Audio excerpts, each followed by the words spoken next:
తమను నిలబెట్టేది వాళ్ళిద్దరే. మోదీ 3.0 వారే కీలకం. బీజేపీకి సొంతంగా 240 సీట్లొచ్చినా ఇటు చంద్రబాబు అటు నితీష్ కుమార్ లేకపోతే కేంద్రంలో బీజేపీ ప్రభుత్వం కొలువుదీరడం కష్టం.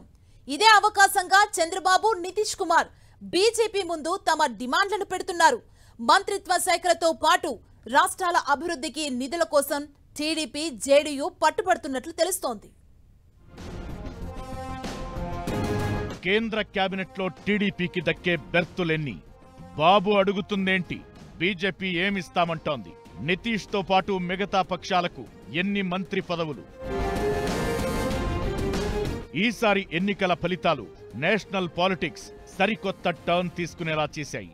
బీజేపీకి వన్ సైడ్ మెజారిటీ రాకపోవడం ఒకెత్తైతే ఎన్డీఏ కూడా నెక్ టు నెక్ ఫైట్ లో మ్యాజిక్ ఫిగర్ సీట్లొచ్చాయి. ఇందులో టీడీపీ అధినేత చంద్రబాబు నాయుడు, జేడీయూ చీఫ్ నితీష్ కుమార్ కీలకంగా మారారు. 28 సీట్ల బలంతో ఉన్న ఈ ఇద్దరు నేతలు రాజకీయంగా కూడా అనుభవం ఉన్న లీడర్లు. వీరి అనుభవం కూడా మోదీకి ఉపయోగపడనుంది. మ్యాజిక్ ఫిగర్ సీట్లకు దగ్గరగా మాత్రమే వచ్చాయి. అందుకే బాబు నితీష్లకు ఎన్డీఏలో పలుకుబడి పెరిగిపోయింది.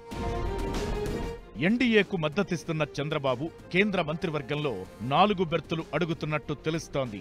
ఆర్థిక శాఖ సహాయ మంత్రితో పాటు మరో 2-3 మంత్రిత్వ శాఖలివ్వాలని, అవి కూడా ఏపీ అభివృద్ధికి ఉపయోగపడే శాఖలు ఇవ్వాలని కోరుతున్నట్లు తెలుస్తోంది. ప్రత్యేక హోదా అంశం కూడా ప్రస్తావించినట్లు టాక్. అయితే హోదాకు బదులు తగినన్ని నిధులు ఏపీకి ఇచ్చేందుకు బీజేపీ పెద్దలు ఒప్పుకున్నట్లు వార్తలు వస్తున్నాయి.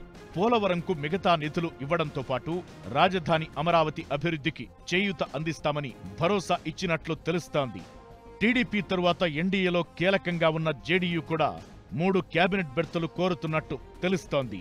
వ్యవసాయం, గ్రామీణాభివృద్ధి, జలశక్తి శాఖలు నితీష్ బీజేపీ పెద్దలను అడిగారని వార్తలొస్తున్నాయి. ఈ 3 శాఖలు తమ రాష్ట్ర అభివృద్ధికి ఎంతగానో ఉపయోగపడతాయని వివరించినట్లు తెలుస్తోంది.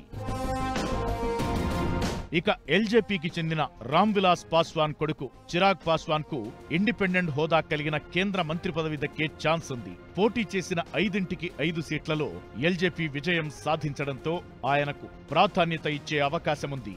మహారాష్ట్రలో ఏక్నాథ్ షిండే శివసేన పార్టీ 7 సీట్లతో ఎన్డీఏలో భాగంగా ఉంది. షిండే పార్టీ కూడా 2 మంత్రి పదవులు అడుగుతున్నట్లు తెలుస్తోంది. జేడీఎస్ తో పాటు జనసేనకు కూడా బెర్త్ దక్కుతుందనే టాక్ వినిపిస్తోంది.